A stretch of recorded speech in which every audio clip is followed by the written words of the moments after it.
Go ahead, right in the back. Yeah, you, tall one. The tall man.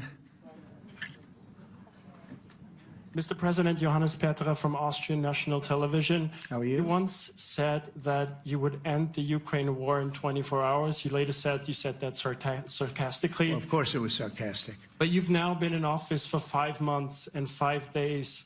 Why have you not been able to end the Ukraine war? Because it's more difficult than people would have any idea. Vladimir Putin has been more difficult. Frankly, I had some problems with Zelensky. You may have read about him. And it's been more difficult than other wars. I mean, look, we just ended a war in 12 days that was simmering for 30 years, frankly.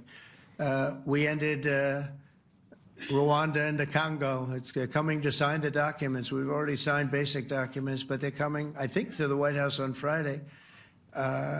We ended, Serbia was going to go at it. But maybe the most important of all, India and Pakistan. And that wasn't whether or not they may someday have nukes like we're talking about in the Middle East, like we're talking about with Israel and Iran. This is they have nuclear weapons.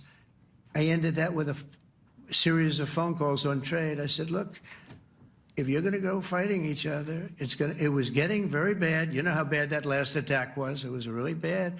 If you're going to go fighting each other, we're not doing any trade deal. No, no, no, you have to do a trade deal. I said, we're not doing any trade deal.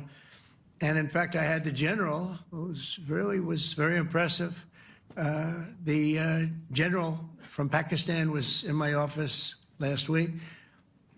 You know, Prime Minister Modi is a great friend of mine. He's a great gentleman. He's a great man. And I got them to reason. I said, we're not doing a trade deal if you're going to fight. And if you're going to fight each other, we're not doing a trade deal. And you know what? They said, no, I want to do the trade deal. We stopped the nuclear war. Go ahead. Go ahead, Jeff. Here's another beauty, Jeff. He's a beauty, all right.